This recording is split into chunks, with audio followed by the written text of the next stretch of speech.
नमस्कार. @इनसाइड श्रावस्तीमध्ये मी विशाल तुम्हा सर्व रसिकांचं मनापासून स्वागत करतो. आज आपल्यासोबत एक तरुण पाहुणा आलेला आहे. तो एक रनर आहे, धावपटू आहे आणि ते एक आवड म्हणून तो करतोय. त्या आवडीचं त्याचं पॅशन झालेलं आहे. अनेक मॅरेथॉन तो स्वतः करतोय. मुंबईतले करतोय, महाराष्ट्रातले करतोय, महाराष्ट्राच्या बाहेर जाऊन करतोय.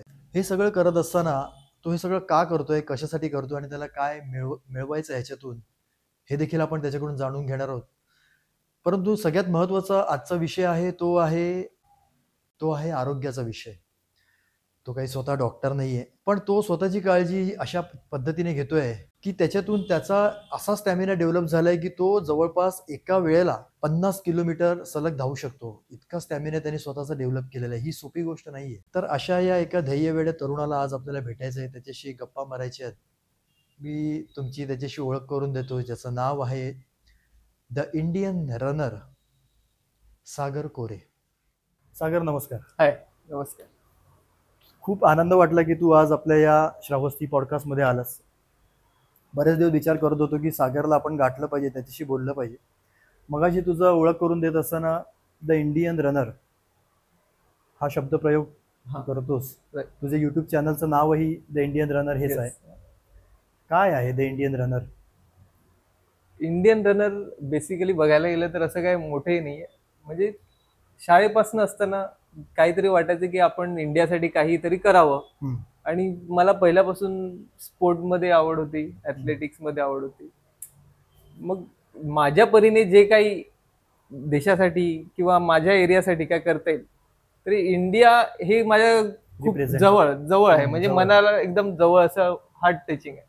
तर म्हणून मी माझ्या चॅनलचं नाव बोल, माझा इन्स्टावरचा माझा आयडीचं तरी नाव बोल, द इंडियन रनर म्हणूनच ठेवलं. ते इंडियन रनर मला नेहमी इन्स्पायर करत असते की आपण काहीतरी करतोय, आपण काहीतरी मिशनवर आहोत.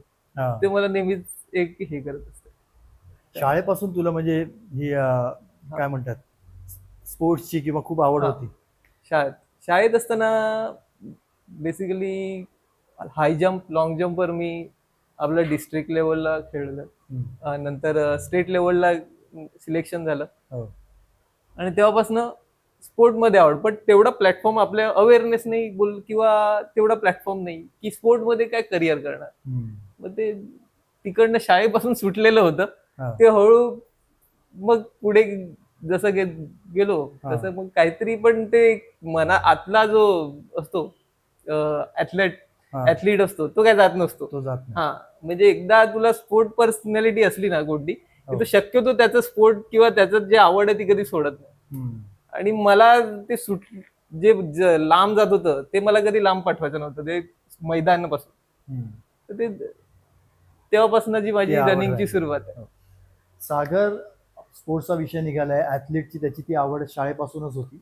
तो काय करतोय हे अगदी सुरुवातीला खरं तर सांगायला पाहिजे. तो स्वतः इंजिनियर आहे, जॉब करतोय, पण त्याची खूप पॅशन आहे त्याचा, आणि त्याची आवड आहे की तो मॅरेथॉन धावतो. अनेक मॅरेथॉन त्यांनी केलेले आहेत, अगदी लडाखपर्यंत तो पोहोचलेला आहे. या गोष्टीच्या ओघामध्ये सगळ्या गोष्टी येतीलच, पण ही ओळख सांगायची राहून गेली मगाशी म्हणून म्हटलं. रनिंग म्हणजे तू धावायला जी सुरुवात केली ती कधीपासून केली? धावायला तसं बघितलं तर मी खूप लेट सुरुवात केली. म्हणजे माझ्या वयाच्या 31व्या वर्षापासून मी सुरुवात केली. अच्छा. फक्त धावण्यासाठी, असं मॅरेथॉन वगैरे नाही, फक्त धावायला. अच्छा. 30व्या वर्षी 30 क्रॉस झालेला ऑलमोस्ट, आणि त्यानंतर सुरुवात झाली. हो. मॅरेथॉन कडे कसा काय वळलास? मॅरेथॉन कडे कसा आपण मॅरेथॉन पण केली पाहिजे. आपण असे मॅरेथॉन हा प्रकार बघ, आपण गावातले आहोत, सफाया गावात असा मॅरेथॉन प्रकार किंवा ह्या एरियामध्ये मॅरेथॉन हा प्रकारच नाही, कोणालाच नाही.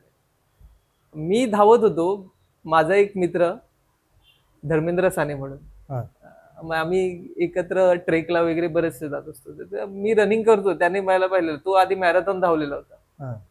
तो मला बोलला, तू एवढा चांगला धावतोय, विरार वसई मॅरेथॉनला ट्राय कर. त्यानेच माझा फॉर्म भरला होता 21 किलोमीटरसाठी. अच्छा. हाफ मॅरेथॉन साठी. म्हणजे पहिली मॅरेथॉन धावलो ती पण डायरेक्ट 21 किलोमीटर. बापरे, तू एवढी प्रॅक्टिस केली होती? नाही, तीच तो मोठी गंमत आहे. म्हणजे रनिंग मॅरेथॉन स्टार्ट होण्यामागचं ते कारण म्हणजे कोणीतरी फॉर्म भरला एका मित्राने आणि स्टार्ट केलं.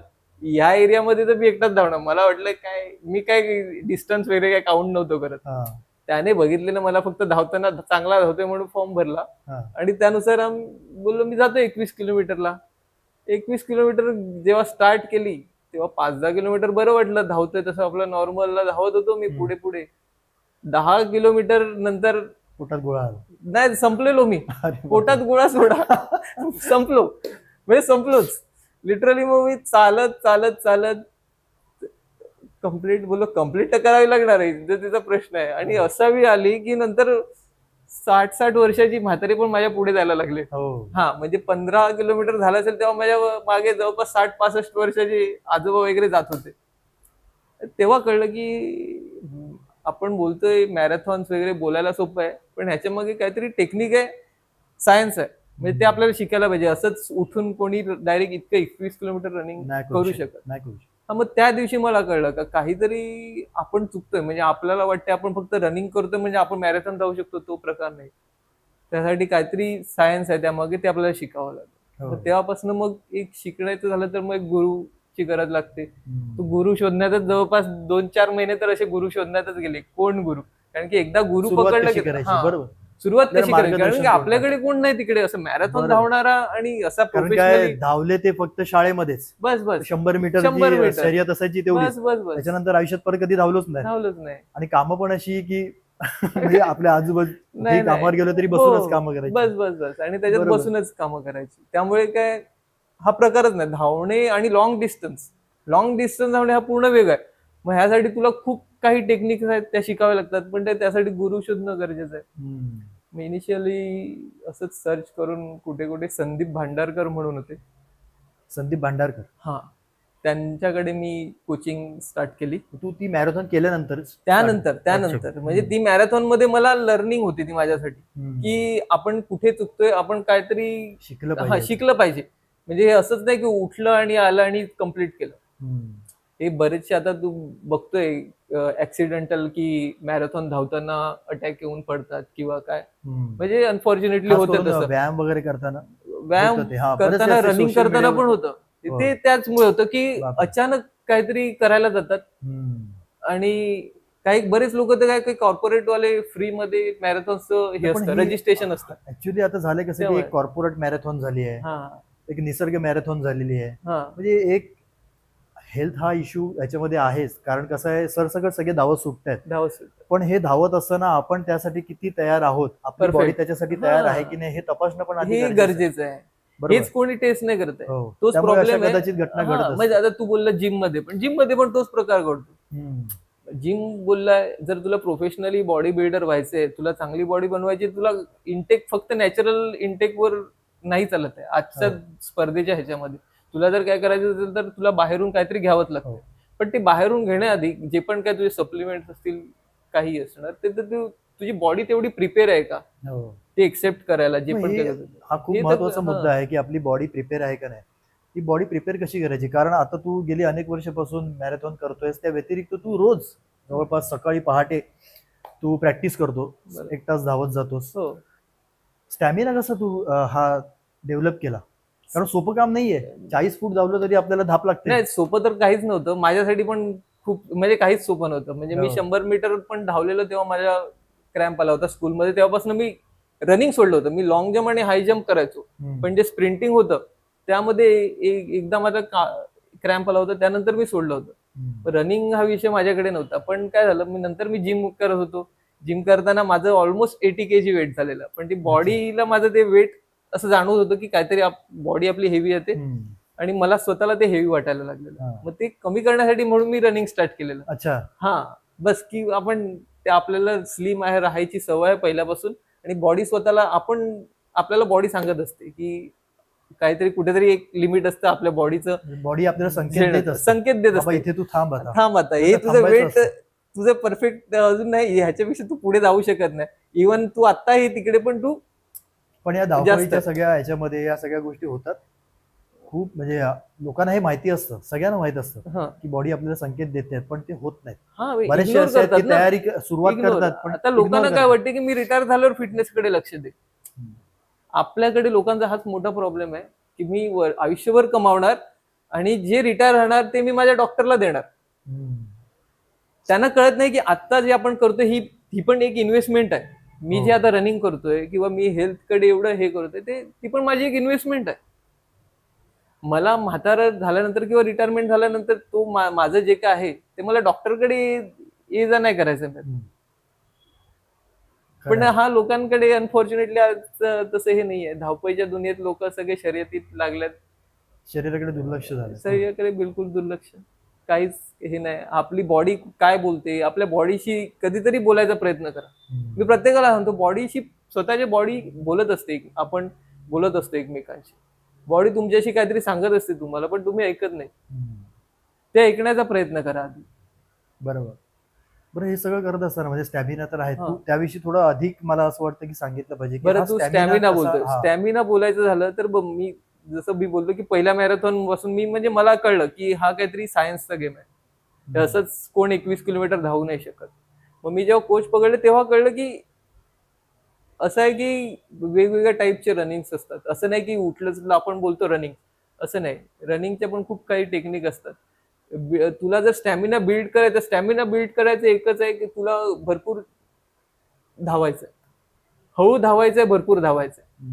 म्हणजे असं नाही की मला मॅरेथॉन फास्ट कम्प्लीट करायची म्हणून मी रोज फास्टच धावेल, असं नसतं.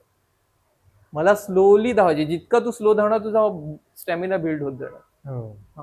तुझी म्हणजे कसं बघ, एक सायंटिफिकली बोलायचं झालं तर तुझ्या लो हार्ट रेटवर तू जितका मायलेज, जितकं रनिंग कव्हर करणार तेवढं तुझं जास्त स्टॅमिना बिल्ड होणार. अच्छा. हा, मग त्यामध्ये मग वेगवेगळ्या टाईपचे रनिंग आले. असं एक दिवस इझी रन आलं त्याला बोलतात, एक दिवस आलं लॉंग डिस्टन्स रन, दुसरं आहे की आपलं हिल रन. आपला तांदवडीचा घाट मस्त आहे, मग त्या घाटाचा खूप उपयोग झाला मला स्टॅमिना बिल्ड करायला. हिल रन खूप इम्पॉर्टंट आहे. हो, हिल रन. हा, हिल रन मध्ये जे तुझ्या बॉडी जी होते म्हणजे स्ट्रेंथ मिळते तुझ्या बॉडीला, ती शक्यतो मग बाकीच्या ह्याच्यापेक्षा लवकर तुझी बॉडी प्रिपेअर होते प्रत्येक गोष्टीसाठी, रनिंगसाठी. तर हे बरेच जण बोलतात की स्टॅमिना इतका तुझा आहे, तू इतका धावतोय, काय घेतोय काय.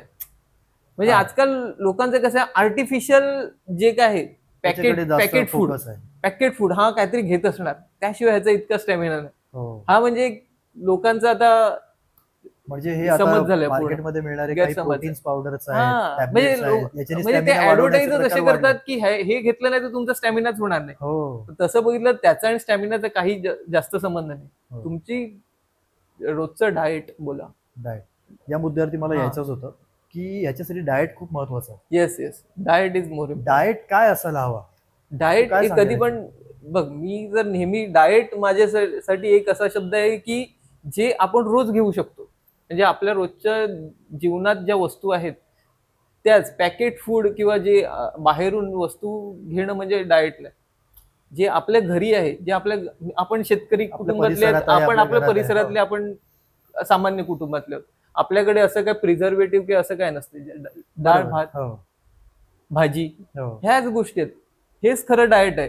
पण लोकांना त्याच्याबरोबर डिसिप्लिन खूप इम्पॉर्टंट आहे. डिसिप्लिन खूप इम्पॉर्टंट आहे. आपण बऱ्याचदा पाहतो, म्हणजे अगदी लहान मुलांपासून पाहतो, भूक लागली की एक पॅकेट आणलं, फाडलं, खाल्लं. तेच पॅकेट फूड बोलतो ना. पॅकेट फूड जितकं अवॉइड करता येईल तितकं करायचं. जितकं आपल्याला घरात मिळणारं, घरात बनलेलं जे खाता येईल ते खायचं. हे पहिलं माझं उद्दिष्ट. म्हणजे मी आजपर्यंत जास्त पॅकेट फूडच्या मागे नाही लागलो. कोणतं काय प्रोटीन घ्या किंवा कोणतं काय सप्लिमेंट्स घ्या, हे मी कधी आजपर्यंत केलेलं नाही. जितकं नॅचरली राहता येईल, मी दूध वगैरे किंवा घरातील अंडी बोल किंवा काय, हे जितकं जे रेग्युलर आपल्या घरात बनतं त्यावर मी फोकस जास्त करतो. हा, मग ते कोणत्या प्रमाणात घ्यायचं ते इम्पॉर्टंट आहे. असं नाही की मी फक्त राईसच खाणार दिवसभर, ते नाही चालणार. बऱ्याचदा असं होतं, म्हणजे जेव्हा खाण्याचा विषय येतो तेव्हा काही जण असे ठरवतात की नाही यार, आपण पण काहीतरी डिसिप्लिन डाएट प्लॅन तयार केला पाहिजे, पण तो कसा करायचा हे कळत नाही. म्हणजे बरोबर, भरपूर गोष्टी असतात. अरे हे करायचं, म्हणजे सोशल मीडियावरती बरेच जण बघतात, युट्यूबला बघतात की यार हे खाल्लं पाहिजे, ते खाल्लं पाहिजे. मग त्याची सुरुवात तर करतात, अरे पण कसं खायचं, कधी खायचं, किती प्रमाणात खायचं हे कळत नाही. मग याच्यासाठी त्यांनी काय करायचं? मग तेच बोलतो. मग म्हणून मी काय बोललो की जितकं नॅचरल आपल्याला इंटेक घेता येईल ना ते घ्यायचं. आपलं जे इंडियन जेवणाची पद्धत आहे, सकाळ दुपार संध्याकाळ, हो सकाळचा नाश्ता थोडासा हेवी असावा, बरोबर. दुपारी थोडं लाईट, आणि रात्री तर जितकं कमी खातील, जितकं तुला सलाडवर राहता येईल हो तितकं राहणं आपल्या गरजेचं आहे. आयुर्वेदामध्ये हेच सांगितलं. हेच सांगितलंय. हे कोणी ऐकत नाही. म्हणजे आपल्याला बाहेर दुसरं कोणाची काही गरजच नाही मिळत. हो. आज जे आपण फॉरेनर्सचे वगैरे काय बुक्स वाचतो किंवा त्यांचे व्हिडिओज बघून हे करतो, हो. ऑलरेडी त्यांनी आपल्या आयुर्वेदातून घेतलेले आहेत, घेतलेलं आहे ते सर. आपल्याकडनं शिकलेले आहेत आणि आपण त्यांना आता फॉलो करतोय. खरं आहे. तर हे आहे की आपण आपला नाश्ता आहे तो जरा बऱ्यापैकी नीट ठेवायचा, पण जे पण आहे ते घरचं. माझं असतं तर माझा नाश्ता बघतील तर सांगेल मी, माझ्या मल्टीग्रेनचे भाकरीच असतात आपल्याकडे, भाकरी अरे वा. ओतवले बोलतात ते, हो हो नाहीतर मग तांदळाच्या, त्या दुधाबरोबर असतात. हाच माझा नाश्ता. ह्याच्या व्यतिरिक्त काय वेगळं काय मी घेत नाही. हा. त्यानंतर असते दुपारचं असते की डाळ भात. मला दुपारी डाळ भात लागतं. हो डाळ भात बरोबर जी पण भाजी असेल ती. वा. असं काय मी काय वेगळं वेगळं खातो असं हा, काहीच नाही. म्हणजे असं काय मला मग पण डाएट करताना आणि मग रात्रीचं तर मी ऑलमोस्ट आता 6-7 महिने झाले असतील, 5-6 महिने झाले असतील मे बी, मी आता रात्रीचं जेवणच बंद केलंय. फक्त सलाड. ओके फक्त सलाड खायचं. म्हणजे ते गाजर, बरोबर, काकडी, हा. कोबी, कोबी, हे बीट, सगळं हा. थोडस, वा. बस हेच माझं. आणि त्याच्याने होतं आता, म्हणजे हळू सवय लागल्या बॉडीला. आता मला जेवायचं वाटत नाही. म्हणजे रात्री पण लोक बोलतात आपल्याकडे बरं उलट होतं. आपल्याकडचा नाश्ता बरेच लोक स्किप करतात. दुपारचं जेवण झालं तर झालं 2-3 वाजता कधीही हो. टायमावर, आणि रात्रीचं जेवण एकदम मजबूत. मला तर ह्या मुद्द्यावरती यायचं आहे. त्याचं कारण असं आहे, तू स्वतः जॉब करतो, तू IT फील्ड मध्ये आहेस, Yes. बसून काम करत असतं, खूप स्ट्रेस पण असतो. बरोबर. लक्षात आलं. सकाळी आता समजा डिसिप्लिन डाएट आपण सुरू केला तर सकाळचं हेवी नाश्ता आपल्याला करायचा आहे. सफाळ्यावरून किंवा आपल्या गावातून जर कुठे मुंबईला कामाला जायचं आहे तर सकाळची लवकर जी गाडी पकडायची आहे. सकाळी एवढा हेवी डाएट करायला वेळ नसतो. नाही, हे कारण झाली ना, हेवी डाएटला वेळ नसतो. आता बघ, मी कमीत कमी 3 वर्ष मी सफाळ टू घनसोली हा प्रवास केलाय. बाप रे. सफाळ टू घनसोली 6:20ची गाडी पकडायचो. इकडनं आपली पनवेल. मी तुला डेलीचा रुटीन सांगतो तुला. म्हणजे मी सकाळी 6:20ची गाडी पकडायचो. इकडनं मी कोपरला उतरायचो, कोपरवरनं ठाणावरनं घनसोली, घनसोलीवरनं मी महापेला जायचो ऑटो पकडून. आणि मोठा प्रवास आहे हा. प्रवास करणाऱ्या माणसांनाच माहिती आहे. कदाचित ज्यांना हा इथला भाग ज्यांना माहिती नाही कदाचित कळणार नाही. पण आता लोक फिरतायत त्यामुळे मे बी माहिती असेल. आणि येताना परत दुसरा रूट, कारण की कोपरवरून येणारे ट्रेन जास्त नाही मिळत. मग तिकडनं परत त्या महापेवरनं घनसोली, घनसोलीवरनं ठाणे, ठाणेवरनं घाटकोपर, घाटकोपरवरनं मेट्रो पकडून अंधेरी, आणि मग लोकशक्ती पकडून. बापरे. म्हणजे पूर्ण मी मुंबईला सगळं करून तू तुझ्या या आणि त्यानंतर मग मी आपल्याकडे लोकशक्ती कितीला 9:30ला जेवायला मला लेट व्हायचं, 10 वाजायचे. पण जेवण मी तेव्हा मग कमीच केलं. म्हणजे नाश्ता काहीतरी करून यायचो निघताना, कुठे इडली किंवा काय. हे पण स्ट्रिक्ट डाएट, म्हणजे काय काही खायचं नाही. हे माझं पहिलं की मैदा मी कधी जास्त इंटेक नाही, मैदा नाही, डीप फ्राय काहीच नाही, म्हणजे ऑइली कोणत्याच वस्तू घेत नाही, शुगर तर बिलकुल नाही. या 3 गोष्टी माझ्या म्हणजे ह्याच्यातच नाही. जितकं अवॉइड करता येईल तितकं करतो, शक्यतो घेतच नाही. डायबिटीसचे सगळ्यात जास्त रुग्ण आपल्या देशामध्ये आहेत. ती लहान लहान मुलांना डायबिटीस होतोय. प्रॉब्लेम तोच आहे ना, पॅकेट फूड. पॅकेट फूड मध्ये लोक बघतच नाहीत की काय आहे त्याच्यामध्ये. आज आपण हे इव्हन तुम्ही बघतात हे ज्यूस वगैरे, ज्यूसच्या मागे एकदा बघा तर खरं किती इन्ग्रेडियंट्स लिहिलेलं असते. कोणी वाचतच नाही वाचत. त्यांना वाटते ज्यूसचा फोटो दाखवलाय म्हणजे ज्यूसच आहे. कंटेंट बघत नाही. कंटेंट बंद आहे की खूप मोठा इश्यू आहे हा सगळेच बाबतीत. आता म्हणजे फक्त पुढचं चित्र चांगलं दिसलं ना की हेल्दी वाटतं. हे तर सगळं फक्त शुगर आहे, आणि हे लहानपणापासून दिलं जातं मुलांना. का तर ते ऍडव्हर्टाईज तशी बनवली. सगळ्यात खूप भयंकर आहे बेकरी प्रोडक्ट, जास्त शुगर त्याच्यामध्ये. बेकरी प्रोडक्ट बोला. हे कोण मागचे इन्ग्रेडियंट्स किंवा जे काय कंटेंट त्याच्यामध्ये हे कोण वाचत नाही. म्हणजे मध्यंतरी मी पाहिलं होतं की शाळेतली मुलं, म्हणजे 8वी 9वी 10वीतली मुलं ही नावाचं एक ते ऑलमोस्ट बॅन, म्हणजे बाहेरच्या देशात बोलशील तर हे बॅन झालेला स्टेटस वाटल्याप्रमाणे ते बाटली घेत आहेत, बूच उघडतात आणि पूर्ण बस. आणि ते किती कॅफीन आहे, किती शुगर इंटेक आहे त्याच्यामध्ये, भयंकर आहे. पण ते कोण सांगणार कोण? अवेअरनेस नाही. हा अवेअरनेस हा घरापासून तर यायला पाहिजेच. परफेक्ट. पण तो शाळांमधून पण यायला पाहिजे तुला वाटतं? यायलाच पाहिजे. शाळेत किंवा शाळा जोपर्यंत शिकवणार नाही तुमचं डाएट काय असतं, म्हणजे तुम्ही हेल्दी कसं राहणार, आपल्याकडे हे काही सब्जेक्टच नाही आहेत की त्यावर काही करावं बरोबर. हेल्दी राहण्यासाठी, किंवा आपण जर नेहमीच्या जीवनात आपल्याकडे फक्त सक्सेस म्हणजे पर्सेंटेज काढा आणि पुढे जा, हेच प्रकार आहेत. त्या व्यतिरिक्त काही हेच नाहीये लोकांना, कोणता प्लॅटफॉर्मच नाही, किंवा तुम्ही हेल्दी कसं राहणार, किंवा म्हणजे अशा बऱ्याच गोष्टी आहेत सांगण्यासारख्या की जे आपल्या खरंच आपल्या नेहमीच्या म्हणजे जे शाळेमध्ये शिकवतो असं आता ती शिक्षण पद्धत थोडी बदलला पाहिजे.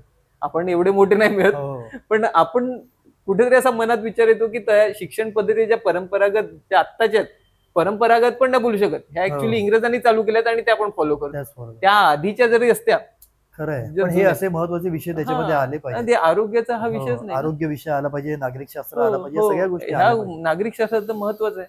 हो, तो ऑप्शनला असतो ना आपल्याकडे. हो. तो वेगळा मुद्दा आहे. तो वेगळा मुद्दा आहे, पण आता आहे ते अनफॉर्च्युनेट गोष्ट आहे. हो, सागरचं खरं या बाबतीत कौतुक करायला पाहिजे. सागरने ही गोष्ट आपल्याला सिद्ध करून दाखवली आहे. बघा, आजचा हा पॉडकास्टचा मूळ उद्देश ना हा हेल्थ हाच आहे खरं तर. तो त्याची आवड मॅरेथॉनमध्ये तो पूर्ण करतोच आहे, पण प्रामुख्याने त्याचा फोकस हा हेल्थवरती आहे आणि त्याच्यातून तो स्वतः तर त्याची काळजी घेतोच आहे. म्हणजे म्हणतात ना की प्रत्येकाने स्वतःचा डॉक्टर होणं खूप गरजेचं असतं आणि तो डॉक्टर आहे. तो तसा शिकलेला डॉक्टर जरी नसला तरी तो स्वतःचा डॉक्टर आहे आणि असंही प्रत्येकाने व्हायला पाहिजे. बरोबर सागर बरोबर की नाही? येस येस, मी तर प्रत्येकाला सांगत असतो की बाबा काहीतरी ठीक आहे, कमावणं वगैरे हा प्रपंच आहे, कमावंच लागणार, पण त्याबरोबर स्वतःच्या हेल्थकडे तेवढंच लक्ष देणं गरजेचं आहे. मी आधी पण बरोबर. बोललो की जेवढं तुम्ही मग आता ह्या वयात जेवढी धावपळ करणार, कष्ट करणार, हेल्थकडे नाही लक्ष देणार आणि नंतर ते डॉक्टरना देणार, डॉक्टरांना त्याला काय फायदा आहे? तू आता मॅरेथॉन करतोयस, बरोबर, दूर दूर मॅरेथॉन करतोयस, मुंबईतल्या करतोयस, महाराष्ट्राबाहेर पण तू जातोयस. घरामध्ये तुझा सपोर्ट काय आहे? कारण आता इतकं धावतोयस म्हणजे तू किती किलोमीटर, एक प्रॅक्टिस म्हणून किती किलोमीटर धावल्यास सलग? प्रॅक्टिस म्हणून तर मी 50 किलोमीटर पण धावू शकतो एका वेळेस न एका थांबता. वेळेस. 50 किलोमीटर 50 किलोमीटर एका वेळेस धावतोय, ही सोपी गोष्ट नाही. खरंच सोपी नाहीये. बापरे. मग तू हे सगळं करत असताना घरचा सपोर्ट कसा आहे तुझा? मग घरचा सपोर्टच इम्पॉर्टंट आहे. म्हणजे आज माझ्या घरच्यांनी आधी बोलायचे कशाला जावतोय, आता तुझं करिअर झालंय हे ते, पण त्यांना पण कळलं की हा नाही काहीतरी करतोय, चांगलं करतोय. घरच्यांना आपल्याकडे एरियामधनं असं हे नाही ना की अवेअरनेस नाही लोकांमध्ये, सांगतो ते की हेल्थ किंवा रनिंग मध्ये काय करू शकतो का काय, पण आता घरच्यांना सुद्धा कळलेलं आहे की हा काय रनिंग करतोय, चांगली गोष्ट आहे. म्हणजे बाकीच्यांसारखं कुठेतरी म्हणजे मित्रांबरोबर जाणं, पार्ट्या करण्यापेक्षा ते काहीतरी वेगळा पोरगा करतोय. त्यामुळे घरच्यांचा सपोर्ट, बायकोचा सपोर्ट नेहमी राहिलाय. अरे वा. हा, वाईफचा सपोर्ट. कधी कधी तर तिने बऱ्याच वेळेला असं झालंय की माझ्या बरोबर लॉंग रनिंग करताना कोणतरी एक लागतो हेल्प करायला, कोणी नसताना त्यावेळेला ती सुद्धा स्कूटी घेऊन माझ्या बरोबर आले, मला पाणी वगैरे द्यायला, असं करायला. हा, म्हणजे इतका सपोर्ट, चांगली गोष्ट. सपोर्ट तुला मिळतोय, खूप मोठी गोष्ट आहे. घरच्यांचा मिळतोय, तुझ्या घरच्यांनी दिला सपोर्ट, त्यामुळे मी इथपर्यंत आलो. घरच्यांनंतर मग आले एरियातलेच बरेच आहेत असे लोक. मित्रांबद्दल काय सांगशील तू? मित्र, त्यांची तुला कशी मदत होत? मदत म्हणजे काय माहिती, मित्रांना पण मी इन्स्पायर, बघ माझ्या जेवढं रनिंग करताना माझ्या जेवढे येतात, जे भेटतात किंवा काय संपर्कात येतात, त्यांना मी इन्स्पायर कसा करू शकतो हे मी बघतोय. हेल्थच्या बाबतीत बोल किंवा रनिंगच्या बाबतीत बोल, की त्यांना कुठेतरी इन्स्पायर, माझ्याकडून 4 लोकांनी इन्स्पायर होऊन जर रनिंग करत असतील किंवा धावत असतील, स्वतःच्या हेल्थकडे लक्ष देत असतील, त्यापेक्षा पुण्य मला वाटत नाही. मी चांगलं काहीतरी करतोय असं म्हणजे. आणि मी नेहमीच कोणाला भेटलं की माझा पहिला सब्जेक्ट तोच असतो की बाबा काय कसं चाललंय इन द सेन्स ते नाही विचारत की तुझी नोकरी कशी चालली किंवा काय, हेल्थसाठी काय करतोय हे इम्पॉर्टंट आहे. खरं. माझ्या इथचे काही मित्र मी गमावले, असे हेल्थकडे लक्ष नाही, काय नाही. आटाला कमी वयामध्ये अटॅक येणं हे एकदम नॉर्मल झालं, कॉमन झालं. मग हे कशामुळे झालंय? आपण बॉडीचं ऐकतच नाहीत ना. मग तुला काय वाटतं याच्यासाठी काय करायला हवं? अवेअरनेस. मी सांगतो शाळेपासून अवेअरनेस खूप इम्पॉर्टंट आहे. तुम्ही जेवढं मार्क्स, जे पेपर वरले मार्क्स असतात, जेवढी ते व्हॅल्यू त्याला देत आहेत ना, तेवढी स्पोर्टला पण द्यावी. कारण की तो स्पोर्ट हा प्लॅटफॉर्मच नाही आपल्या, म्हणजे स्पोर्टमध्ये आपण करिअर करू शकतो. आज म्हणजे आपण 100 करोड पेक्षा जास्त जनता आहे, त्याच्यातले 11 जण फक्त क्रिकेटमध्ये खेळत आहेत, त्या व्यतिरिक्त कोणाला व्हॅल्यू? ग्लॅमर आहे ना क्रिकेटला. हा, मग तेच बोलतो, ते पण 11 लोक आहेत. हो, दुसऱ्या कोणत्या स्पोर्टला काही व्हॅल्यूच नाहीये. खरं आहे. ही खंत आहे ना, खूप म्हणजे दुर्दैवाची आई गोष्ट आहे. वडिलांना आपण दोष नाही देऊ शकत. ऑल ओव्हर सिस्टमच तशी बनवले की त्यात ते तरी काय, प्रत्येकाला वाटते की माझ्या मुलाने काहीतरी चांगलं कमवावं, काय करावं. हम्म. पण स्पोर्ट हे करिअर होऊ शकतं हे अजून तरी पटणारं नाही. कदाचित ते असतं तर मी आज कुठेतरी चांगल्या ठिकाणी तुला दिसले असतो. खरी गोष्ट आहे, खरी गोष्ट आहे. हो, तर तेवढी जिद्द चिकाटी होती, पण तेवढा प्लॅटफॉर्मच नव्हता. कुठे जायचंय, स्टेट लेवलला कसं खेळायचंय किंवा पुढे जायचंय, काय करायचंय बरोबर. हे कोण सांगायला काय नव्हतं. बरं, आता तू इतकी मॅरेथॉन करतोयस, मॅरेथॉन मधून काही संधी अशा असतात का? म्हणजे हो. समजा तरुण जर येणार असतील या फील्डमध्ये तर त्यांना अशा काही संधी आहेत का? तसं बघायला गेलं तर बघ, आता स्टेट लेवल, डिस्ट्रिक्ट लेवलला 5000, 10,000 मीटरच्या रेसेस होतात. अच्छा. पण मॅरेथॉन बोलशील तर 21 किलोमीटर हाफ मॅरेथॉन, 42 म्हणजे फुल मॅरेथॉन. हम्म. त्यासाठी आपल्याकडे असं स्पेशली असं काय कोणत्या म्हणजे जे स्टेट लेवलचे हे घेतात 5000, 10,000 मीटरचे जसे फेडरेशन जशा स्पर्धा घेते, तसं 21 आणि 42 साठी कोण घेत नाही. घेत नाही. हा, मग त्या ह्या मॅरेथॉन्स असतात ना, हे काही स्टँडर्ड मॅरेथॉन्स बोलू शकतो, जसं टाटा मॅरेथॉन्स आहेत, आपली सफाईची टाटा मॅरेथॉन. दुसरी गोष्ट आहे अशा म्हणजे गिने चुने आहेत, म्हणजे जे दिल्ली मॅरेथॉन आहे, कोलकाता मॅरेथॉन. ह्या मॅरेथॉन सोडल्या तर बाकीच्या मॅरेथॉन म्हणजे त्या आपल्या इकडे बोलशील तर 60-70% मॅरेथॉन्स आहेत ना, त्या फेडरेशनचं कधी अप्रुव्हल नसतं, काय नसतं, पण एक अर्निंग भेटतं, तिकडनं बक्षिसं मिळतात म्हणून जातात. जातात. पण ठीक आहे, आपल्याकडली लोक धावतात, तेच एक मोठी गोष्ट आहे मोठी त्या गोष्ट आहे. मॅरेथॉनच्या नावाने. हम्म.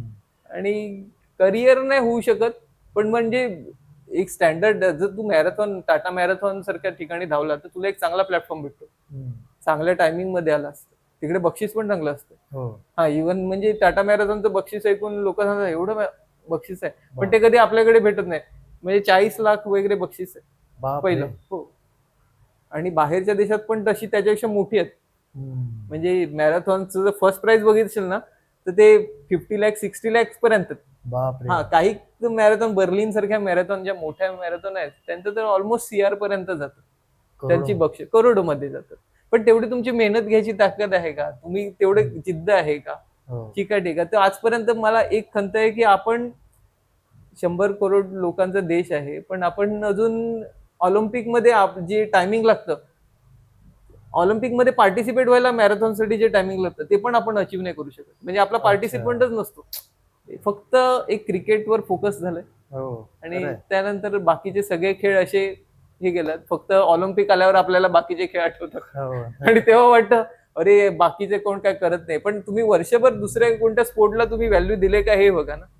खरंय. हा, मॅरेथॉनचा विषय आता आहे म्हणून विचारतो की हल्ली आपण बघतो बऱ्याच मॅरेथॉन होतात, त्या मॅरेथॉन मध्ये स्पर्धेत जिंकून येणाऱ्याचं प्रमाण आणि याच्यामध्ये वर्चस्व सगळ्यात जास्त हे केनिया आणि मला वाटते इथिओपिया, त्या ह्या दोन. देशाचं खूप आहे.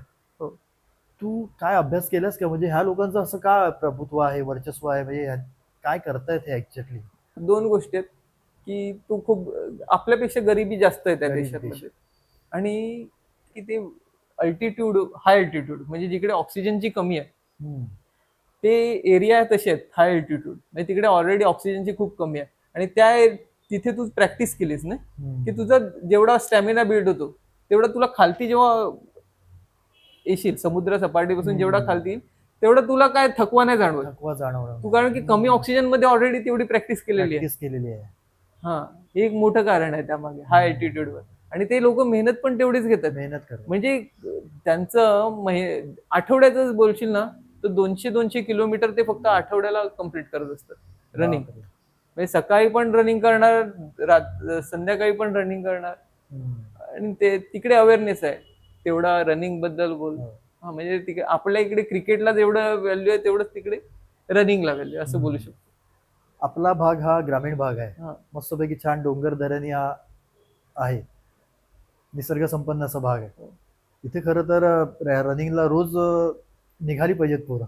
निघायला पाहिजे, म्हणजे मी सांगतोय मी पण खरं तर निघायला पाहिजे. खरंच निघायला पाहिजे. म्हणजे आपल्यासारखा म्हणजे मी तर छान असं स्वतःला डोंगर आहे लकी इथे, चढण समजतोय. आहे छान पैकी. Yes, मी तर स्वतःला खरंच लकी समजतो का मी आपल्या सफा, तांदूळवाडी या एरियामध्ये आहे. म्हणजे कुणाला असा हिल भेटत नाही, हो. आणि आपल्याला चारही बाजूनी एकदम चांगला निसर्ग आहे आणि त्याच्यातून चांगला रस्ता निघतो आणि त्याच्यात तुला धावायचंय. म्हणजे बाकीच्यांची स्वप्न असतात ते आपण रोजचं आपण तिकडे आपल्याला मिळतंय, अनुभवतोय. आणि तरी लोकांना त्याची हे नाहीये की बाबा आपल्याकडे इतका चांगला निसर्ग असून आपण जायला पाहिजे, ऍटलीस्ट वॉकला जायला पाहिजे. पण अनफॉर्च्युनेटली नाही होत आहे. माझे काही मित्र आहेत, हा आपण त्यांना पण विचारूया. हा चालेल.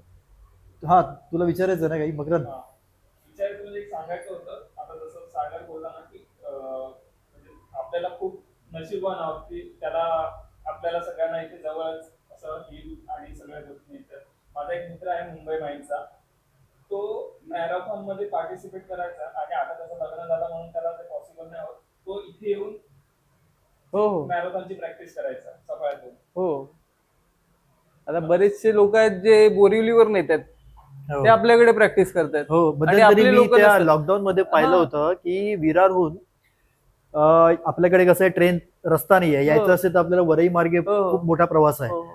तर ते विरारहून काही मित्रमंडळी होती, ती एक 7-8 जणांची असायची. ते काय करायचे, ते सायकल घेऊन यायचे, ट्रेननी यायचे, कधी हा. कधी ते हायवेनी पण यायचे, सायकल घेऊन इथे यायचे घाटामध्ये चालवण्यासाठी. म्हणजे तुम्ही विचार करा, त्यांना ते तिथे हो, मिळत नाही, ते अरे, इथे मिळतं. विरारवरनं सोड, बोरिवलीवरनं पण येत आहेत. हो, बोरिवलीवरनं पण आता पण येत आहेत सायकल घेऊन. सायकलने बोरिवलीवरनं येणार आणि इकडे प्रॅक्टिस करणार सायकलिंग आणि तसे पुन्हा जाणार. पण आपल्या लोकांना ते हे नाहीये. आपले लोक वेडे समजतात त्यांना, काय वेड्यासारखे इकडे येऊन खरं आहे. वेळ घालवतात. पण हा वेडेपणा नाहीये, हा खरं तर शहाणपण आहे, आणि हे शहाणपण आपल्या सगळ्यांना येईल या निमित्ताने. सागर, एक महत्वाचा विषय मला तुला विचारायचा आहे, आणि तो असा आहे की आपण बघतोय की हल्ली पार्टीला निमित्ताला पार्टी, काय बरोबर. चाललंय कळत नाही. म्हणजे जरा कुठे काय 3-4 माणसं एकत्र आली की लगेच पार्टी. या. पार्टी हा विषय एवढा खूप म्हणजे लोकांनी हे घेतलाय की काय, मला तर समजत नाही की पार्टी म्हटलं की पहिला बियर आली, बिअर आली, दारू सगळं आली. झालं. खूप म्हणजे कुठलाही सण असू दे आपला, दिवाळी असू दे, 31 असू, अल्कोहोल ड्रिंक, सगळंच झालं, दारू आली, सगळंच. बियर हो, आली. सिगरेट. आणि बरीचशी अशी तरुण मुलं आहेत हो. की अक्षरशः म्हणजे आहारी गेलेली आहेत. मग कसं काय याच्यासाठी तुला काय वाटतं? सिगरेट पिणं हा. किंवा काही म्हणजे भारी हिरोचं एक स्टेटस झालं. स्टेटस झालेलं आहे. हा. म्हणजे मी बियर पितो म्हणजे मी काहीतरी वेगळं आहे, मी काहीतरी मोठा झालोय. माझा एक म्हणजे स्टेटस आहे. मी आता मोठा झालोय हे कसं लोकांना दाखवणार, तर मी आता पितो. म्हणजे लहान वयात मुलं लवकर दारू वगैरे प्यायला लागतात. आजचं प्रमाण बघितलं तर म्हणजे मी तर सांगेन की शाळेत म्हणजे 10वी पासून तर मुलं प्यायला म्हणजे बियर पिणं, ताडी सोड, ताडी तर ते 5वी-4थी पासूनच चालू झालंय. आता बियर वगैरे ह्या पुढच्या गोष्टी आहेत, हॉट ड्रिंक्स बोल किंवा काय, ह्या गोष्टी 10वी नंतर पिणं. म्हणजे मी आता मोठा झालोय, मला आता पिण्याचे मुभ आहे, आणि ते असं पिणं म्हणजे म्हणजे इतकं भयंकर गेलंय शाळेपर्यंत की शाळांना बोर्ड लावला होतो की आमची शाळा तंबाखू मुक्त आहे. हो, तंबाखू मुक्त आहे. एवढी वाईट परिस्थिती. हो, म्हणजे मी आज तुला बोलतोय, मी बघतोय मुलं चोरून चोरून टपरीवर सिगरेट ओढताना दिसतात. हो. मग हे कुठेतरी आज आपण ते आयडल ज्यांना मानतात, हा प्रश्न आहे पुन्हा शाळेपासूनच येतो की शाळेने कुठेतरी तुमचे आयडल कोण आहेत. आज आपण हिरो बोललो की हिरो म्हणजे कोण येतो की सलमान खान बोला किंवा पिक्चर मधले शाहरुख खान, ते हिरो आपल्यासाठी तेच हिरो आहेत. पण खरे हिरो कोण आहेत? कलाम बोला, ते खरे हिरो आहेत. भगत सिंग बोला, चंद्रशेखर, हे खरे हिरो आहेत. आपले छत्रपती शिवाजी महाराज, ते सगळे हिरो आहेत. हे कधी कोणाला शिकवलंच नाही की हे खरे हिरो आहेत हे म्हणून सांगा. आपल्याला हिरोची व्याख्या चुकलेली आहे, माहिती नाही. हा, म्हणजे आपले आयडलच चुकले. हिरो इन द सेन्स काय, आयडल, ते आयडलच आपले चुकलेले आहेत. त्यामुळे त्यानुसार पिढी चालली आहे चुकीच्या दिशेने. ते कुठेतरी थांबलं पाहिजे. पण ते पण आपण ग्राउंड लेवल पासून सगळ्यांनीच पुढाकार घेणं गरजेचं नाही. असं शाळेवरच दोष देऊन किंवा आपला समाज, पूर्ण समाजात आपण कसं वागतोय किंवा काय, आपल्या समाजातच एक्सेप्ट केलेलं आहे की आज मी पितो म्हणजे मी मोठा झालोय, काहीतरी दाखवतोय. आज म्हणजे मी पित नाही म्हणून मला आज कुठेतरी लोकांपासून, 4 लोकांपासून बाहेर राहावं लागतं. म्हणजे बोरिंग वाटायला लागतो लोकांना. मी बरेच लोक असे बोलतात, अरे हा पित नाही, पित नाही तर पित नाही, ठीक आहे. मला जर कोणाला जमत नाही माझ्यापासून तर मी त्यांच्याजवळ जास्त जात नाही. पण कोणी आपल्याला सांगते बोरिंग आहे, तर बोरिंग आहे मी, काय प्रश्न, मी त्याने काय फरक पडतो का माझ्या? पण लोकांना ते नाही पाहिजे. मी पितोय, मी तुमच्या सोबतच आहे, हे दाखवायचं असतं. म्हणजे कोणाला प्यायची इच्छा पण नसते कदाचित. बरेच लोक असे असतात पण जबरदस्तीने पितात का? तर मला त्या ग्रुप बरोबर राहायचंय, मला त्यांच्याबरोबर राहायचं, तर मला पिणं गरजेचं आहे. खूप भयंकर आहे. दारू पीत नसेल ना तर त्या, म्हणजे आता मी जसं पीत नाही स्वतः, पण मी जेव्हा माझ्या काही जुने मित्र आहेत, बालपणीचे मित्र, ते भेटले ना तर ते विचार, अरे चल चल बसूया वगैरे असं बोलतात. हा. आणि आपण सांगितलं की मी तर घेत नाही, तर मग अरे तू जगतो कशाला असं हा. असं डायरेक्टली मग तेच ना, मग तोच- जगतो कशाला. जगतो कशाला. मग तेच झालं असं म्हणजे तू बोरिंग आहे, तू आमच्यामधलं नाहीये. ही तर भावनेने बघतात आपल्याला ते हो. अक्षरशः. हा समाजातला खूप ना वाईट आणि विचित्र हा, प्रकार वाईट हा विचार. मग तेच बोलतो की निर्माण झालेला आयडल आहे. हो. आयडल जेव्हा आपण कोणासला ठेवतो तेव्हा ऑटोमॅटिक ते होतं होतं. हा परिवर्तन. आपण ना या पॉडकास्टच्या शेवटाकडे येऊया. Yes. शेवटाकडे येत असताना मला तुला हा एक प्रश्न विचारायचा आहे की आपल्या इथल्या तरुण तरुणींना तू काय सांगशील. आणि दुसरी गोष्ट अशी आहे की एक करिअर म्हणून बघायचं असेल तर त्याच्यासाठी कोणत्या गोष्टी आवश्यक आहेत ज्या व्हायला पाहिजेत. बरोबर. दोन्ही बाजूने व्हायला पाहिजेत, म्हणजे मुलांकडूनही व्हायला पाहिजेत आणि त्याच्यासाठी पुढाकार घेणाऱ्या संस्था असतील किंवा शासन असेल बरोबर. त्यांनी घ्यायला, घ्यायला. शाळा असतील. काय वाटतं. पहिली गोष्ट तर तू बोला मुलं आपल्याकडे मुलांचं काय झालं, आपण मुंबईच्या खूप जवळ आहोत. आपल्याकडे जॉब्स खूप इझिली मिळतात, भले ते कमी सॅलरीचे असो किंवा काय, इझी मनी बोलतात ना, लवकर फटाफट जॉब मिळणं, कमी शिकलेले असतील तरी. मग त्यामुळे मुलांमध्ये ना जे पोलीस भरती बोल किंवा हे स्पर्धा आहेत, इव्हन स्पर्धा परीक्षा बोलू स्पर्धा शकतो, परीक्षा कोण आपल्याकडे मुलं पार्टिसिपेटच नाही करत. कारण की 5-10 हजार MIDC जॉब लागतो, हो त्याच्यात मोबाईल भेटतो 5-10 हजारात. आजकाल तुला हप्त्यावर मोबाईल मिळतो EMI वर, तुला बाईक मिळते, झालं, तुझी लाईफ एकदम सेट होऊन जाते. Set म्हणजे झाली. मुलांना वाटते की बाईक आणि मोबाईल मिळाला म्हणजे आता माझी लाईफ सेट झाली. म्हणजे तितक्यावर समाधान म्हणून मुलं खुश राहतात. तेच जर तू आता बघितलं, आपण UP बिहार वाल्यांना पण खूप काय बोलतो, शिव्या घालतो अक्षरशः, हो. पण त्यांची जिद्द चिकाटी आहे, ते पण त्यांच्याकडे पण शिकायला त्यांनी पाहिजे. त्यांच्याकडे ते वातावरण तयार केलं वातावरण स्पर्धा तयार केलेलं आहे. परीक्षांचं, जे आपण स्पर्धा नाही परीक्षा केलं. बोल, इव्हन स्पोर्ट्स बोल, हरियाणा हो. वगैरे त्या ठिकाणी म्हणजे स्पोर्ट हा एक त्यांचा लाईफ मधला एक घटक आहे. म्हणजे हो. स्पोर्टला पण तेवढीच व्हॅल्यू देतात. आपल्याकडे ते नाही. आपल्याकडे मुलं पोलीस भरतीला किती जण जातात, आणि किती जण जात असतील तर ते पण किती प्रॅक्टिस करतात, किती मनापासून प्रॅक्टिस करतात, हे पण बघण्यासारखं आहे. हो. आणि आपण बोलतो मग आपली मुलं मागे काय, मागे नाही राहणार, नाही तर काय राहणार. काय जिद्द चिकाटी हा प्रकारच नाही. कोणती पण गोष्ट करायची झाली तर तुला स्वतःचे एफर्ट तर टाकावे लागणार, खरं आहे. नंतर तू दुसऱ्यांना दोष देऊ शकतो की ते पार्शिलिटी करतात असं तसं. हे सगळे रिझन द्यायच्या गोष्टी झाल्या मला असं वाटतं. पहिली गोष्ट तर तुम्ही तेवढे प्रयत्न कॅपेबल करायला बना, पाहिजे. हो. तुम्ही तेवढे त्यांच्या कॉम्पिटेटिव्ह बना, आणि त्यानंतर जर पुढे नाही जात असेल तर नक्कीच आपण काहीतरी करू शकतो. पण हो. स्वतः तर प्रयत्न करा आधी. हो. आज मुलांना माझ्याकडे जेवढे पण असतात ग्राउंडवर मुलं, मी फ्रीमध्ये त्यांना जितकं माझ्याकडनं करता येईल, ट्रेनिंग देता येईल, रनिंगचं बोला, टेक्निक्स बोला, कसं धावू शकतो, काय करू शकतो, हे मी देण्याचा प्रयत्न करतो. पण मी आल्यावर हे बघतोय की ती मुलं ग्राउंडवर 2 तास असतात, पण प्रॅक्टिस फक्त 15 मिनिटं करणार. बाकीचा वेळ फक्त गप्पा गोष्टी, एकमेकांची मस्करी करण्यात घालवतात. तो अवेअरनेस नाही, ते कुठे सिरियसनेस नाही. गांभीर्य नाहीये. हा, ह्या गोष्टी थोड्याशा इम्प्रूव्ह व्हायला पाहिजेत. पण काय करणार आता, आपण कोणावर फोर्स नाही करू शकत. खरं आहे. तुझी ही जी आवड आहे ही तुला लडाख पर्यंत घेऊन गेली. हा. हा? लडाख काय प्रवास तो, काय आहे ते, कसं काय लडाख घडलं? म्हणजे कसं आहे की मी असंच सर्च करतो वर्ल्ड मधले टफेस्ट मॅरेथॉन कोणते आहेत. टफेस्ट मध्ये बघितलं तर लडाखचं नाव हो. वरती होतं. काय हाय अल्टिट्यूडवर आहे, ऑक्सिजनची कमी आहे तिकडे हो. जरा पण, आणि तिकडचा रूट असा आहे की असा प्लेन रूट नाही, खालती वरती असं इन्क्लाइन डिक्लाइन हो. असं आहे. सो तो टफेस्ट रूट वर काहीतरी, म्हणजे मला वाटत होतं की आपण चल स्वतःला टेस्ट करण्याचे हेच एक चांगलं संधी आहे. मी सांगितल्याप्रमाणे आपला घाट आहे मस्त, घाटात मी खूप प्रॅक्टिस केली. लिटरली मी मास्क बिक्स लावून प्रॅक्टिस करत होतो अच्छा. की का आता कमी ऑक्सिजन मध्ये धावायचंय. तर हे सगळं केलं, एवढा फुल कॉन्फिडंट मध्ये गेलो. म्हणजे कॉन्फिडंट आणि ओव्हर कॉन्फिडंट ह्याचं मिक्स बोलू शकतो तू. जेव्हा तिकडे मी उतरलो, फ्लाईटने गेलो, म्हणजे तिकडे 10 दिवस आधी तरी तुला, म्हणजे 7 दिवस तर आधी मिनिमम जायला लागतं, 10 दिवसच बोलतात ते. आणि तिकडे पहिलं वातावरणाशी तुला जुळवून घ्यावं लागतं, आणि ते जर तुझा फिट असेल, तुला वाटतं, तर तू पार्टिसिपेट करायचं पुढे. तर मी गेलो, मी 7 दिवस आधी गेलो, 3 दिवस आधी ऑलरेडी लेट झालेलं. म्हणजे मी 7 दिवस आधी गेलो, राहिलो, आणि जसं उतरलो फ्लाईटने, जसं उतरलो, एकटाच गेलेलो इकडनं, कोणाचं काय माझ्यासोबत, हो एकटाच होतो. तर मग मी गेलो, माझ्या रूमवर गेलो, राहिलो. पहिल्याच दिवशी रूमवर मग मला थोडंसं अनफील, असं हेवी होत होतं बॉडीला. बोललं काय होत असेल, मे बी थकवा लागेल असेल, रात्रीच्या फ्लाईटने गेलेलो, म्हणजे एकदम अर्ली मॉर्निंग होतं. मी तिकडे 8-9 वाजता पोहोचलेलो.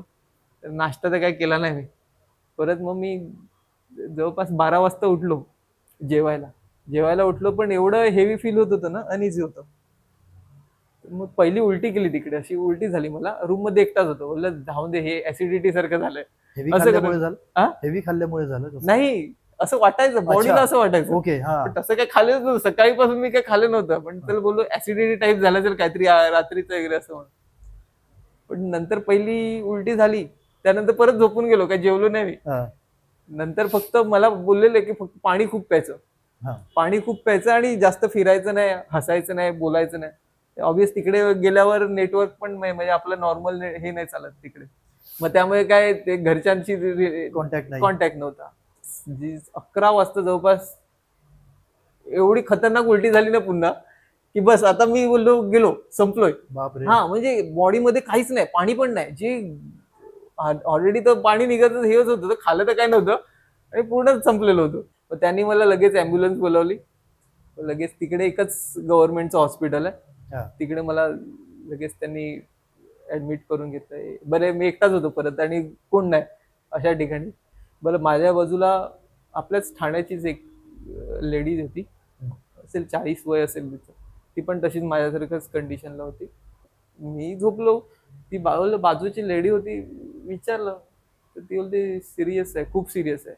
तिला दिल्लीला न्यायला लावलं, तिला इमिडिएट दिल्लीला. आणि नंतर मला दुपारून कळलं की तिची डेथ झाली. बापरे. हा, तिची डेथ झाली. मनात विचार येत होता, काय झालं तर काय करणार एकटा, कारण की कोण सोबत नाही. बोललो आलोय कशासाठी आपण, बोललो चल जाऊ, स्वतःला टेस्ट करायचं आहे ना तर बघू. एक दिवस झोपलो, पुन्हा डॉक्टरनी मला मग पुढच्या दिवशी डिस्चार्ज दिला इव्हिनिंग पर्यंत. घाबरत उठलो, थोडस वॉक केलं, फक्त वॉक, अर्धा किलोमीटर वॉक केलं. असं वाटलं आता बस, खूप झालं. अर्धा किलोमीटर म्हणजे खूप, म्हणजे तो बोलतो ना गर्वाचं घर खाली आलं ना, तसं खाल्लं. आणि नॉर्मल ह्याच्यावर की बाबा हे वेगळं आहे काहीतरी, इकडे आपल्याला स्वतःची काळजी घ्यावी लागेल. 6व्या दिवशी मी जेव्हा मॅरेथॉन होती त्या दिवशी उतरलास? हा, उतरलो. मला माझी स्वतःची इच्छा होती की लडाख मॅरेथॉन ही मला 2 तास, भले इकडे म्हणजे मी गर्व नाही सांगत आहे, पण 2 तासात 21 किलोमीटर करणं, आपले 2 तासाच्या आत करणं, हे पण खूप मोठी गोष्ट मानली जाते आपल्याकडे. अच्छा. ती मला लडाख मध्ये करायची होती. 2 तासाच्या आत मला 21 किलोमीटर, पण 2 तास 1 मिनिटात झाली ती माझी. हा, हे सगळं करून तरी हा खूप जवळ आलेलो. पण ते एक स्वप्न राहिले, पण मी पूर्ण करणार आहे. पुन्हा जाऊन नेक्स्ट इयर पर्यंत पुन्हा जाणार आहे आणि ते माझं स्वप्न आहे, ते मी पूर्ण करणार. सोपी गोष्ट नाही लडाख मध्ये जाऊन 2 तासामध्ये मॅरेथॉन पूर्ण करायची, 21 किलोमीटरची, हे ध्येय घेऊन तिकडे जाणं हे सोपं काम नसतं. त्याच्यासाठी खूप चिकाटी लागते, जिद्द लागते, मेहनत लागते, आणि तो ती करतोय, सातत्याने करतोय. या पॉडकास्टच्या माध्यमातून सागरला जाणून घेण्याचा आमचा प्रयत्न होता. सागर खूप मोकळेपणाने बोलला. आज बऱ्याच गोष्टी त्यांनी आज आपल्याला सांगितल्या की आपल्या शरीराची काळजी आपण कशी घ्यायची, आपणच घ्यायची आहे, डॉक्टरांनी घ्यायची नाही आहे, ती आपणच घ्यायची आहे. ती कशी घ्यायची हेही त्यांनी सांगितलं. स्वतःचा डॉक्टर होऊया या नोटवरती आज आपण इथे थांबूया आणि सागरला शुभेच्छा देऊया. त्याची सगळी स्वप्न ही आयुष्यातली पूर्ण हो. त्याने आतापर्यंत जे जे यश मिळवलंय आणि पुढे त्याला जे मिळवायचे आहे त्याच्यासाठी त्याला खूप साऱ्या शुभेच्छा. आणि या शुभेच्छा देत आपण इथे थांबतोय. थँक्यू, खूप खूप धन्यवाद. आणि जाता जाता आजचा हा पॉडकास्ट तुम्हाला कसा वाटला हे आम्हाला नक्की कळवा. ते सांगण्यासाठी तुम्हाला आमचं हे चॅनल सबस्क्राईब करावं लागेल. चॅनलचं नाव आहे @इनसाइड श्रावस्ती. यूट्यूबला जाऊन तुम्ही ते सर्च करू शकता आणि ते सबस्क्राईब करा, कमेंट करा. तुम्हाला काही विचारावंसं वाटलं तर आम्हाला विचारा. हा पॉडकास्ट कसा वाटला तेही आम्हाला नक्की सांगा. जास्तीत जास्त लोकांपर्यंत पोहोचवा. हे सगळं आपण करत असताना थोडंसं मार्केटिंग तेही करतोय. हे आपण शूट करतोय सफाळ्यामध्ये. श्रावस्ती ज्यूस बार आहे. ज्यूस बार हा नवा कन्सेप्ट आहे. अनेक ठिकाणी आपण असे ज्यूस बार आता नव्याने ओपन होत असलेले पाहत असाल.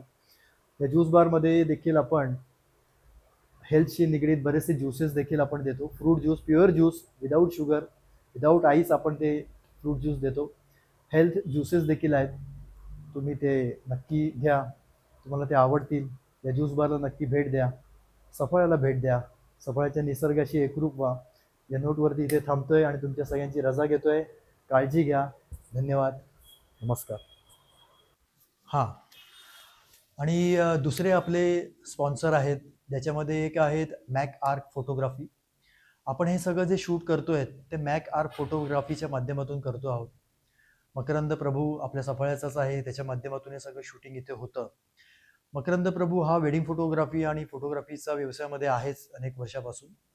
पण आता एक ॲडव्हान्स लेवलवरती त्यांनी हे फोटोग्राफी नेलेली आहे. त्याचं वेडिंग वंडर सागा म्हणून एक खास वेडिंग म्हणजे लग्नासाठीचं फोटोशूट तो या माध्यमातून करणार आहे, करतो आहे. तर तुम्ही नक्की वेडिंग वंडर सागाला भेट द्या, मकरंद प्रभूशी संपर्क साधा. त्याचबरोबर आमचा तिसरा स्पॉन्सर आहे मल्हार एंटरप्राइजेस. रवींद्र लोखंडे सफाळ्यामधीलच आहे. रवींद्र लोखंडे यांचं मल्हार एंटरप्राइजेसच्या माध्यमातून सोलर पॅनलचा व्यवसाय आहे आणि या व्यवसायाच्या माध्यमातून तो सोलर पॅनलचा व्यवसाय करतोय, इन्व्हर्टर बॅटरी या सगळ्या गोष्टीचा व्यवसाय करतोय. तुम्ही नक्की मल्हार एंटरप्राइजेसला संपर्क साधा.